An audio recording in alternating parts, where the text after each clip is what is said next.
오늘 우리들에게 주신 하나님의 말씀 함께 봉독하겠습니다. 하나님 말씀은 마태복음 5장 9절입니다. 우리 함께 읽습니다. 화평하게 하는 자는 복이 있나니 그들이 하나님의 아들이라 일컬음을 받을 것이며. 아멘. 예, 자리에 앉아 주십시오. 오늘은 마태복음 5장 9절 말씀을 가지고 화평케 하는 자는 복이 있나니 라는 제목으로 함께 말씀을 나누겠습니다. 미국 대통령인 트럼프의 소원 가운데 하나가 뭐냐 하면 노벨 평화상 한번 받아보는 겁니다. 그래서 이번에 이스라엘의 네타냐후 총리가 이 마음을 너무너무 잘 알아서 회담을 하면서 자기가 그 노벨 평화상 후보로 추천을 했다고 이렇게 자랑을 한 것을 보았습니다. 이 트럼프는 이 노벨 평화상 받으려고 노력을 참 많이 합니다. 그래서 러시아와 우크라이나의 전쟁, 아니면 이스라엘과 이란의 전쟁, 이스라엘과 팔레스타인 전쟁을 종식시키고 평화를 이루어서 그 상을 한번 받아보려고 아주 열심히 노력을 합니다. 문제는 자기 뜻대로 잘 안 된다는 겁니다. 선거 때 약속하기를 자기가 대통령이 되면 일주일 만에 러시아와 우크라이나 전쟁을 종식시킬 수 있다라고 그렇게 큰 소리를 쳤는데 지금 6개월이 지나고 있음에도 불구하고 되는 것이 없습니다. 그래서 다른 쪽에서 하려고 무척 애를 쓰는데 글쎄 모르겠습니다. 그리고 또 하나 의문은 뭐냐 하면 이렇게 해서 힘으로 평화가 이루어지면 그 평화가 참된 평화이며 얼마나 오래 가겠느냐라고 생각해 보면 그렇게 될 것 같지가 않습니다. 우리 예수님은 우리들에게 화평케 하는 자는 복이 있나니 그들이 하나님의 아들이라 일컬음을 받을 것이며 라고 말씀하셨습니다. 이 말씀은 예수님이 산상수훈에서 말씀하신 8가지 복 가운데 7번째 복에 관한 이야기입니다. 여기에서 이 화평이라고 하는 것이 무슨 뜻일까요? 예수님께서 말씀하신 화평케 하는 자란 화평을 만들어가는 자라고 하는 그런 뜻입니다. 이것은 히브리어로 샬롬 해당이 되는 그러한 그 단어인데요. 이것은 개인의 안녕이나 국가 간의 평화보다는 하나님과 인간과의 관계 회복으로 인한 궁극적인 평화를 의미하는 것입니다. 태초 인간이었던 아담과 하와는 하나님께서 절대로 하지 말라고 하는 하나 선악과를 따먹음으로써 에덴 동산에서 쫓겨났습니다. 이 쫓겨났다라고 하는 말은 하나님과의 관계가 완전히 끊어졌다라고 하는 그런 의미입니다. 이제 인간은 하나님과의 관계가 끊어졌을 뿐만 아니라 원수가 되었습니다. 그런데 이러한 인간들을 두고 보시기에 하나님의 사랑은 너무너무 컸습니다. 그 하나님은 인간들과 함께하기를 원하셨고 그리고 그 인간들이 영원히 죽도록 내버려 두시기를 원치 않으셨습니다. 그래서 하나님께서는 제사를 통한 죄사함의 길을 열어주셨습니다. 문제는 죄를 지을 때마다 제물을 준비하는 것이 쉽지 않았고 또 이 제물을 드리는 제사는 불완전했습니다. 이거는 일회용이었습니다. 그래서 인간은 죄로 인해서 절망할 수밖에 없는 그런 상황에 이르게 되었습니다. 그래서 하나님께서 아주 어려운 결단을 하시게 됩니다. 로마서 5장 10절 우리 함께 읽겠습니다. 우리가 원수 되었을 때에 그의 아들의 죽으심으로 말미암아 하나님과 화목하게 되었은즉 화목하게 된 자로서는 더 그의 살아나심으로 말미암아 구원을 받을 것이니라. 아멘. 자, 요한일서 4장 10절도 우리 함께 읽겠습니다. 사랑은 여기 있으니 우리가 하나님을 사랑한 것이 아니요 하나님이 우리를 사랑하사 우리 죄를 속하기 위하여 화목제물로 그 아들을 보내셨습니다. 아멘. 즉 하나님은 아들 예수 그리스도를 세상에 보내셔서 인간의 모든 죄를 대신 지시고 십자가에 죽게 하셨습니다. 그리고 그 피로 우리들의 죄를 대신하게 하셨고 그럼으로써 하나님과 화해할 수 있는 그러한 길을 열어주셨습니다. 예수님께서 이 땅에 오셔서 십자가에서 죽으신 것은 바로 그 죄인들을 거룩하고 흠 없고 책망할 것이 없는 존재로 만드셔서 하나님과 화목하게 하기 위한 그러한 뜻이 있으셔서 이 땅에 오신 것입니다. 우리 예수님의 피는 우리들의 죄를 없이 하고 죄를 덮고 우리로 하여금 하나님과 화목하게 만드시는 그러한 것입니다. 그래서 에베소서 2장 14절에 이렇게 말씀합니다. 우리 함께 읽습니다. 그는 우리의 화평이신지라 돌로 하나를 만드사 원수된 것 곧 중간에 막힌 담을 자기 육체로 허시고. 아멘. 예수님께서 이 세상에 오셔서 그가 죽으심으로 하나님과 우리 사이에 막혔던 그 담이 무너졌고, 그래서 하나님과 우리 사이에 화평을 이루셨다라고 하는 것입니다. 그래서 예수님께서 이 세상에 태어나셨을 때에 천군 천사가 하나님을 찬송하면서 이렇게 이야기를 했습니다. 우리 함께 읽습니다.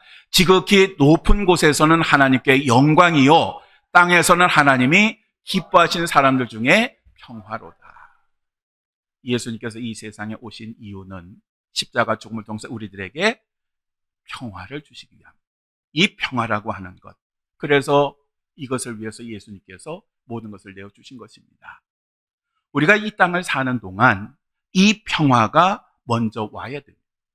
즉 하나님과 우리 사이에 이 깨어진 관계가 회복되어져서 마음의 평안이 먼저 와야 됩니다. 왜냐하면 이 마음의 평안이 와야 사랑과의 평화도 이루어지게 되고 국가 간의 평화도 이루어지게 되는 겁니다. 인위적인 힘을 가지고 이루는 평화 오래가지 않습니다. 언제든지 변할 수가 있고 언제든지 깨어질 수가 있는 것입니다. 그래서 예수님께서는 우리들에게 이렇게 말씀하셨습니다. 자, 우리 함께 읽습니다. 평안을 너에게 끼치노니 곧 나의 평안을 너희에게 주노라. 내가 너에게 주는 것은 세상에 주는 것과 같지 아니하니라. 너희는 마음에 근심하지도 말고 두려워하지도 말라. 아멘. 예수님께서 나의 평안을 주시겠다 말씀하셨습니다. 이 평안이라고 하는 단어가 조금 전에 평화를 이야기하는 에이레네라고 하는 단어입니다. 그리고 예수님께서 산상수훈에서 말씀하신 바로 그 평안을 의미하는 것입니다. 바로 이것을 주시기 위해서 예수님께서 이 땅에 오신 것입니다.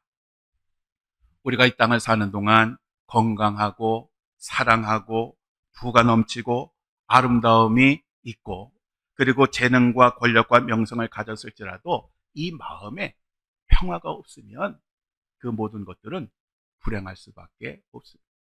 제일 중요한 것이 바로 우리 마음의 평화입니다. 이 평화가 모든 것의 기초가 되는 겁니다.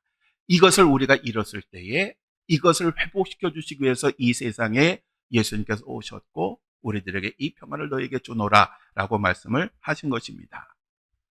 스위스의 정신의학자이자 분석심리학의 창시자인 칼 융이 영혼을 찾는 현대인이라는 책에서 이런 얘기를 했습니다. 마음의 평화를 회복하기 이전에는 진정한 의미에서 마음의 상처를 치료할 수 없다. 참된 사랑의 종교가 우리에게 마음의 평화를 줄 때만이 모든 질병을 치료할 수 있다. 예수님께서 주시는 이 평화가 우리들의 상처난 마음을 치료하고 상처난 영혼을 치료하는 것입니다. 바로 이렇게 우리들에게 평안을 주신 그 예수님이 우리들에게 명령을 하십니다. 그것은 화평케 하는 자가 되라고 하는 것입니다. 고린도서 5장 18절에서 19절에 이렇게 말씀하십니다. 우리 함께 읽습니다. 모든 것이 하나님께로서 났으며 그가 그리스도로 말미암아 우리를 자기와 화목하게 하시고 또 우리에게 화목하게 하는 직분을 주셨으니 곧 하나님께서 그리스도 안에서 계시사 세상을 자기와 화목하게 하시며 그들의 죄를 그들에게 돌리지 아니하시고 화목하게 하는 말씀을 우리에게 부탁하셨느니라. 아멘. 우리들에게 화목하게 하는 직분을 주셨는데 그 직분이 뭐냐? 바로 그것은 화목하게 하는 말씀을 전하는 겁니다. 화목하게 하는 말씀이 바로 복음입니다. 그래서 우리가 화평케 하는 사람이 되려고 하면 복음을 전함으로써 세상 사람들이 예수 그리스도를 믿고 하나님과 화목하게 하는 바로 그 사역을 감당하는 것입니다. 예수 그리스도의 그 보혈을 힘입어 세상 사람들이 하나님과 화목하게 하도록 우리가 하나님의 말씀을 전해야 됩니다. 우리가 증인된 사명을 감당한다라고 하는 말이 바로 이것입니다. 그리고 우리가 또 하나 기억해야 될 것이 있습니다. 우리는 사람들로 하여금 하나님과 화목하게 하는 사역을 해야 될 뿐만 아니라 우리 자신도 사람들과 화목한 삶을 살아야 됩니다. 예수님은 우리들에게 이렇게 말씀하셨습니다. 우리 함께 읽습니다. 그러므로 예물을 제단에 드리려다가 거기서 내 형제에게 원망들을 만한 일이 있는 것이 생각나거든 예물을 제단 앞에 두고 먼저 가서 형제와 화목하고 그 후에 와서 예물을 드리라. 아멘. 우리가 하나님 앞에 예배를 드리고 예물을 드리는 것보다 더 먼저 되는 것이 뭐냐 하면 우리가 사람들의 마음을 아프게 하고 힘들게 했다면 먼저 가서 그것을 해결하고 오라는 겁니다. 그렇지 않은 예배, 그렇지 않은 예물은 하나님을 기쁘시게 할 수가 없는 것입니다. 히브리서 12장 14절에 이렇게 말씀합니다. 우리 함께 읽습니다. 모든 사람과 더불어 화평함과 거룩함을 따르라. 이것이 없이는 아무도 주를 보지 못하리라. 아멘. 모든 사람과 더불어 화평하지 아니하면 하나님을 볼 수 없다라고 그렇게 성경은 말씀하고 있습니다. 그렇기 때문에 우리들은 평화의 도구가 되어야 됩니다. 문제는 우리가 평화를 이룬다라고 하는 것이 그냥 되는 것이 아니라 값비싼 대가를 지불해야 한다는 것입니다. 우리 하나님은 우리와 화해를 위해서 가장 귀한 것, 가장 좋은 것을 희생하셨습니다. 독생자 예수 그리스도를 원수들을 위해서 십자가에서 죽게 하신 것입니다. 우리도 화평케 하는 사람이 되기 위해서는 기꺼이 희생을 지불할 줄 아는 그러한 태도를 가져야 하고 실제로 그렇게 해야 됩니다. 아시시의 성 프란시스코는 생전에 사제 서품을 받지 않은 그런 사람이었습니다. 이 성 프란시스코가 평화의 기도라고 하는 유명한 그런 시를 썼고 이것이 성가로 발표가 되어서 많은 사람들이 불렀는데요. 여기에는 한 가지 사연이 있습니다. 어느 춥고 눈 내리는 밤에 이 프란시스코가 불을 끄고 막 침대에 누워서 잠을 청하려고 하는데 똑똑똑 하는 노크 소리가 들립니다. 사실 프란시스코는 이제 잠자리에 다 들었기 때문에 일어나서 문을 여는 게 정말 귀찮았습니다. 그렇지만 할 수 없이 일어나서 문을 열었습니다. 그랬더니 문 앞에는 얼굴이 일그러진 어느 문둥병자가 추위에 벌벌 떨고 서 있었습니다. 이 프란시스코는 이 사람의 그 모습을 보는 순간 아주 섬찟했습니다. 그런데 마음을 가라앉히고 정중하게 묻습니다. 무슨 일로 찾아오셨습니까? 그러자 그 나병 환자는 죄송하지만 너무 추워서 온몸이 꽁꽁 얼어 죽게 생겼습니다. 죄송하지만 몸 좀 녹이고 가게 해주십시오. 프란치스코는 마음으로는 안 된다고 거절하고 싶었습니다. 그렇지만 차마 그럴 수가 없어서 그의 머리와 어깨는 눈을 톡톡 털어주고 안으로 인도를 했습니다. 자리에 탁 앉았는데 그 순간 이 사람의 그 썩어가는 몸에서 악취가 나는데 그 악취가 얼마나 대단했는지 모릅니다. 어쨌든 이 프란시스코가 그에게 어떻게 식사는 좀 하셨습니까? 그랬더니 그 나병 환자가 식사는요 며칠 동안 굶어서 등가죽이 붙었습니다 라고 얘기를 합니다. 프란시스코는 식당에 가서 자기가 아침에 먹을 빵과 우유를 준비해뒀던 것을 그 사람에게 주었습니다. 그러자 이 나병 환자는 아주 기다렸다는 듯이 개걸스럽게 그 음식을 먹어 치웠습니다. 그리고 시간이 좀 지났습니다. 이 프란시스코는 이제 그 사람이 먹을 것도 먹었고 몸도 녹였으니 나가주기를 기다렸습니다. 그런데 나병 환자는 나가기는커녕 기침을 콜록콜록 하면서 이런 이야기를 합니다. 지금 밖에 눈이 많이 내리고 있고 날이 추워서 도저히 가기 어려울 것 같네요. 하룻밤만 좀 재워주시면 감사하겠습니다.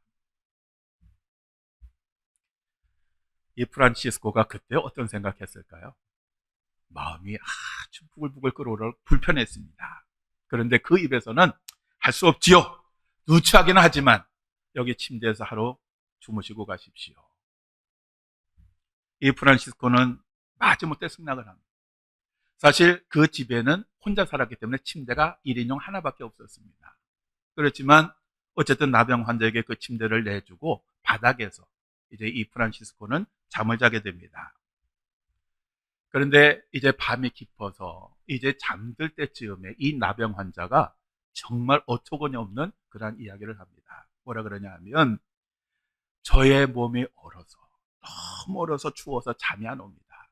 죄송하지만 당신의 체온으로 제 얼은 몸을 좀 녹여주시면 안 되겠습니까? 나병 환자가. 이 프란시스코는 당연히 거절하고 싶었죠. 누가 그거 하고 싶겠습니까? 그런데 하나님께서 예수 그리스도를 통해서 주신 그 은혜를 생각하니 차마 거절을 할 수가 없었습니다. 그래서 옷을 벗고 침대에서 그의 몸을 안았습니다. 안았을 때에 그 악한 향내가 다시 한번 올라옵니다. 이 프란시스코는 오늘 밤에 잠은 다 자기 틀렸다라고 생각했는데 근데 자기도 모르게 잠이 들었습니다. 바짝 깨봤는데 벌써 아침이었습니다. 그런데 자기 옆에 누워있어야 할 나병 환자가 보이지를 않았습니다. 그런데 그가 잠에서 깨기 전에 한 가지 꿈을 꾼 게 있습니다. 그게 뭐냐 하면 꿈에서 예수님이 보이는데 예수님 자기를 향해 환하게 웃고 계시더랍니다. 그러면서 예수님께서 하시는 말씀이 프란시스코야, 내가 나를 이렇게 극진히 대접했으니 하늘에서 상이 클 것이다 라고 하는 그런 말씀을 하신 겁니다. 근데 이거에 놀라서 사실 잠이 깬 겁니다. 그런데 보니까 나병 환자는 없고 날은 밝아 있고 그때 이 프란시스코가 깨달은 게 뭐냐 하면 간밤에 그 나병 환자는 모습을 바꾸어서 찾아오신 예수님이구나. 나 같은 죄인에게, 나같이 부족한 자에게 하나님께서 찾아오시다니. 그런데 그러한 그 하나님을 자기가 참 대접을 하긴 했지만 그 마음에는 불편한 마음으로 억지로 했으니 얼마나 죄스러웠겠습니까? 그래서 그가 자리에서 내려와서 무릎을 꿇고 하나님 앞에 기도를 하면서 기도를 했는데 그 기도가 뭐냐면 평화의 기도. 평화의 도구가 되게 해달라고 하는 그 기도. 그래서 바로 그 기도가 오늘날 세상에 증거되어진 겁니다. 잠언 17장 1절을 현대은혜 성경은 이렇게 번역합니다. 우리 함께 읽습니다. 마른 빵 한 조각을 먹어도 화목하는 것이 집안에 먹을 것이 많으면서 다투는 것보다 낫다. 아멘. 여러분, 이 세상에서 가장 행복한 가정이 무엇일까요? 돈 많고 권세 있고 큰 소리 치고 모든 것이 넉넉한 그런 가정일까요? 정말 행복한 가정은 소유에 상관없이 참된 평화가 넘치는 가정입니다. 하나님이 주신 그 평안, 그 기쁨이 넘치는 가정이 가장 행복한 가정입니다. 교회 안에는 화평을 만드는, 화평해 가는 사람이 있는가 하면 분열을 만드는 사람도 있습니다. 또 교회 안에는 하나 되게 하는 그런 사람이 있는가 하면 분열을 조장하는 그런 사람들도 있습니다. 한 교회 안에도 그렇습니다. 화평을 만드는 사람은 하나님의 아들들이고 분열을 만드는 사람들은 마귀의 자식들입니다. 우리 예수님은 우리들에게 화평하게 하라고 하는 그 명령을 내리시면서 화평하게 하는 사람은 하나님의 아들이라 일컬음을 받을 것이다 라고 말씀하셨습니다. 이 일컬음을 받을 것이라고 하는 말은 될 것이다 라고 하는 의미로서 유대인들이 흔히 사용하던 관용 표현입니다. 즉 그들은 이렇게 표현함으로써 하나님께서 우리를 천사들과 사람들 앞에서 정말 인정을 받게 해주실 것이다 라고 그렇게 의미를 했던 것입니다. 여러분, 우리는 이 땅을 사는 동안 하나님으로부터 받은 이 사랑을 세상에 전하는 그런 삶을 살아야 됩니다. 바로 이것이 평화를 만들어가는 사람들의 모습입니다. 자, 우리 마지막으로 영상 하나 보시겠습니다.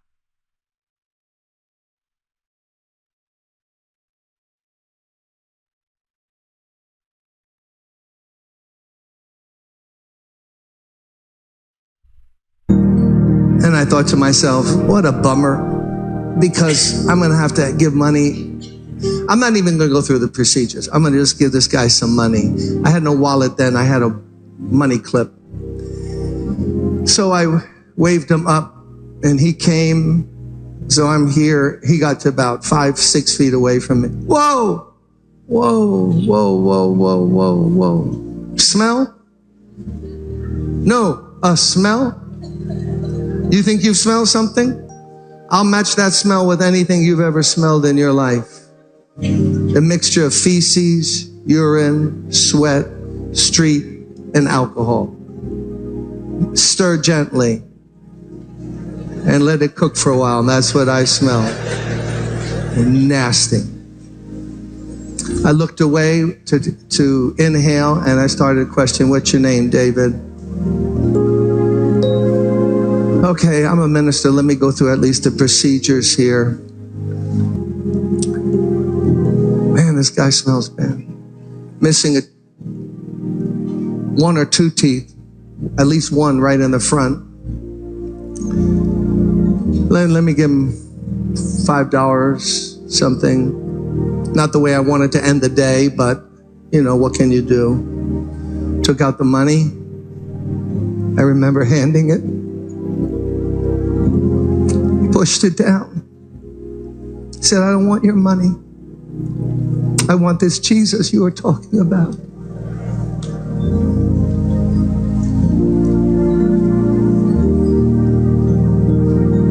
And at that moment, I forgot all about David because I knew who was really in need of prayer. It was Jim Cymbala. I lifted my hands like I'm going to ask you to do in a moment. And I just said, God, please forgive me. What have I become? What kind of cheap two-bit preacher have I become?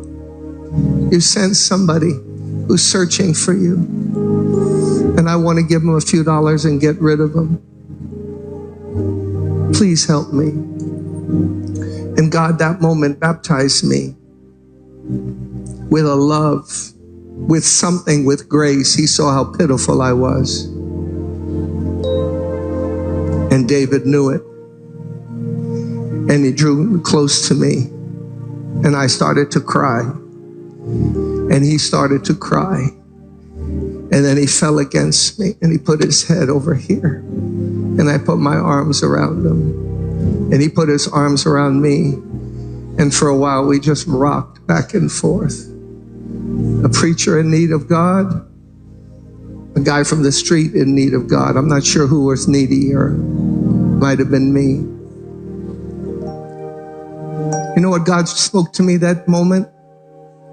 And this is not trendy at all. Those of you who want to go to like church growth institutes, this is not what this church is about. God spoke to me and said, you see that smell? If you don't love that smell, I can never use you. Because the whole world smells that way to me. All the stinking, filthy sin of mankind. I sent my son to die for that smell. Suddenly, that smell became like the most beautiful lady's perfume you ever smelled in your life. It was just overwhelmed me.